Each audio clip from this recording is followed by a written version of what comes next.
Hello and welcome. Today we have a special guest with us, final year medical student, Mr. Faisal Nawaz, soon to be Dr. Nawaz. Welcome, Dr. Faisal. Thank you for having me. Well, Faisal, on our channel, our viewers are very much interested what you have done.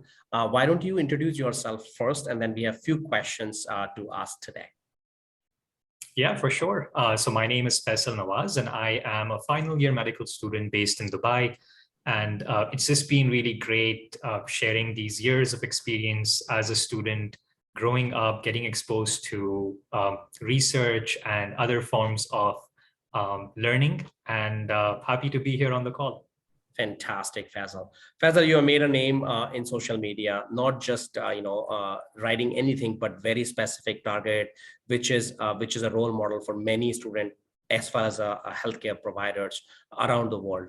So tell us your journey of social media, how you started and how you have utilized it to connect with people, all yours. Right, for sure. So social media is something that I was not quite prepared for when I joined medical school. And it wasn't something that I expected myself to invest in. However, that turned out to be one of those highlights that I now get to talk about. So going back to social media, back in my third year was when I decided to look at Twitter as a platform which helps me sort of share experiences about how I'm doing as a medical student, an international medical student based in Dubai, and making my voice heard about just daily reflections from my life. And that was sort of the initial, I think, goal. And then that's where I started to connect with more people. I started to find a deeper meaning with my use on social media. And sort of 3 years down the lane is where I found a much bigger sort of Twitter family in the growth that I found. Yeah. Perfect. And well, not just only Twitter, but on LinkedIn and other platforms as well. But tell us what strategy you have utilized to build your social media profile and use it to your advantage to move the field forward. Right. So I have 3 points that come to my mind when it comes to creating a strategy for yourself. And the first one would be to really understand what platform works best for you. And with Twitter, LinkedIn, Facebook, Instagram, you have a lot to choose from. And for me, what meant was that it should be something that connects with my personality, with my way of sharing and supporting content. In my case, I was someone who was fond of typing and sharing through literature, which is what brought me closer to Twitter. LinkedIn was also something that I think allowed me to expand more on my writing skills while networking with important professionals. Some people might prefer Instagram for that reason if they're more into the art and media side of sharing content. So the first step is really to make sure that your choice of platform that you begin with is something that resonates with your personality.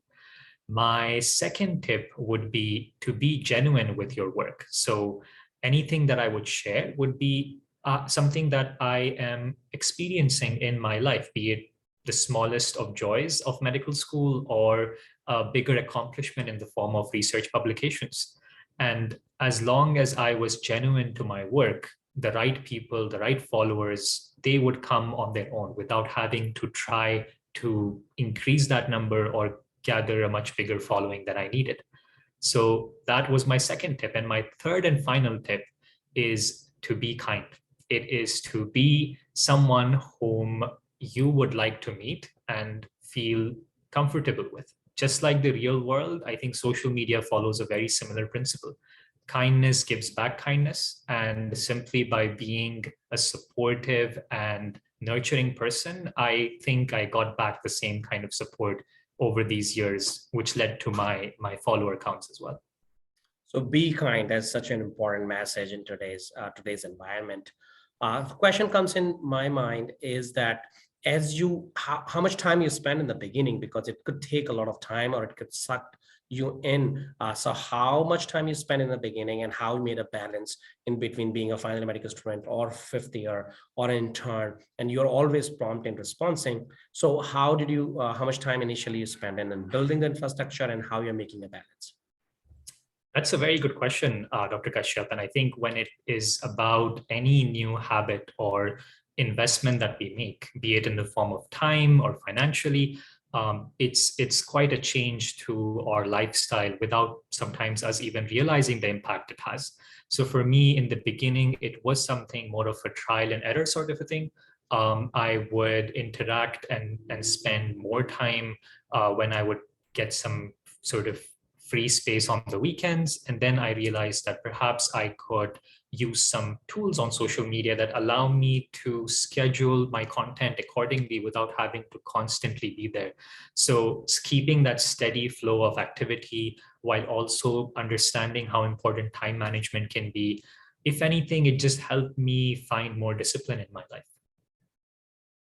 Fantastic. So speaking of tools, you have fair share of experience of utilizing Twitter to the max. In fact, the new feature a couple of months old is Twitter Space. You have utilized it extensively. You've been part of some of those mentoring in healthcare Twitter Spaces as well. Tell us what has been your experience utilizing this new feature on Twitter called Twitter Space. Right. So Twitter Spaces has been something I have been absolutely excited about. I first heard about it almost a year ago, especially with the advent of platforms like Clubhouse. It was amazing to know that this feature would then come to Twitter in the form of an audio sharing session. And this is what it essentially was, where you could connect with the same followers, the same friends that you have, but through voice and through an audio room, and discuss ideas beyond just the 280 character limit that a tweet would usually have. So to be able to hear and connect with people on a different level was something that really excited me. And instantly when it came out, I think it was a matter of just diving in. I am a fan of early adoption when it comes to technology, new features. And that's what I did. I just played around with it like a toy.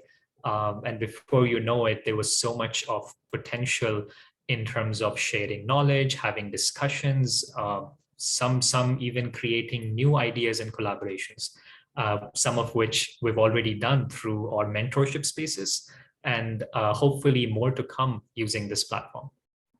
Absolutely. I like it. Early adoption of technologies is key.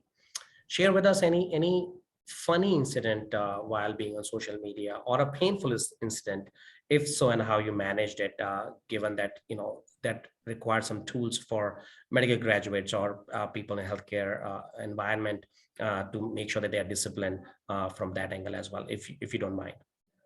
Right. I mean, there's so many to actually go back to, but some that really come to my mind is the idea of speaking what I feel like. And sometimes in this whole drive of being genuine, it is so easy for a medical student like me, who's really at the end of the day learning to create their own sort of space in the world, to go out there and sometimes just push ourselves to the limit. And I think what happened with me was I would sometimes write a tweet that was completely out of what I would have done if I really put some logic and thought into it. And that would bring out some funny responses from people, and they would get confused as to where am I trying to get at. And I think that's where being over genuine could also be a problem. So I've had some of those experiences as well. Other than that, I think some funny typos, I think that still happens because platforms like Twitter don't have that edit button. We really pay the price for it. And sometimes the price is funnier than we imagine. Absolutely. Think twice before you tweet, because it's going to stay with you unless you delete it. And sometimes people can take a screenshot as well. Very important message. What message you would have to our international medical graduates who are getting into medical field as we speak now, from your journey, what lessons they can learn, or what they can pointers they can take? Right. So this is, I think, the core of what this connection is about, which is that social media in healthcare is underutilized. And this is a place where there is so much potential for growth and for finding your opportunities, maybe even beyond what you would have done being in a physical space in today's world. I have sort of three key messages that come to my mind this time. The first is to, like I said, be yourself, but be vocal about what you're doing, and try to fight that inner imposter syndrome that comes in when we try to talk about our achievements or the experiences that we have. People are out there to listen to you, and that's the whole reason behind why they would want to follow you. So don't be shy, because at the end of the day, no one is going to promote you or encourage you to be out there as much as yourself. And that brings me to my second point, which is the idea of self-branding. And this is, I think, where we learn a lot from our friends in the business side of things or the technology side of things. The whole idea of self-branding is to make ourselves seen and to create a portfolio that helps us get recognized in the right spaces. And social media is wonderful for that, where you can shape up your interests, your talents, and make them seen. There's so much out there, so many people I've connected with that has been behind these hidden walls, and explored talents and collaborations that I may never have seen if they didn't send out that first tweet or that first sort of act of bravery when it comes to sending the message to someone who've never met them before. So go out there, create a self-branding impression. And the third point that I have is, as someone who is looking into being an IMG and eventually finding a place where you get to train amongst people who also support social media, it's so important to use it as a tool to educate the people around you. And there is enough of misinformation, enough of the negative sides to social media, and you're exactly the right person to counter that balance and bring in some evidence-based medicine in a field where we're really looking for someone to look up to. Fantastic, Faisal. We covered quite a bit, and thank you for sharing that. So as a departing, can you quickly summarize your three main points, maybe just 3 words for our listeners today? For sure. So make sure that social media is not something that you leave behind, because it is here to stay. It is here to make you a better person, both in the healthcare space and in the form of self-development. And at the same time, make sure you're kind, make sure you make a difference out there in a world where we look forward to future readers, future role models, and hopefully someone whom I can connect with in the near future. Thank you. Absolutely. Thank you for our listeners. We'll bring Faisal back as well in a couple of weeks. Thanks for watching. Please like, subscribe, and write in the comments what you really liked from this interview and what you like to hear more from Faisal as well. Thanks again, Faisal. Thank you.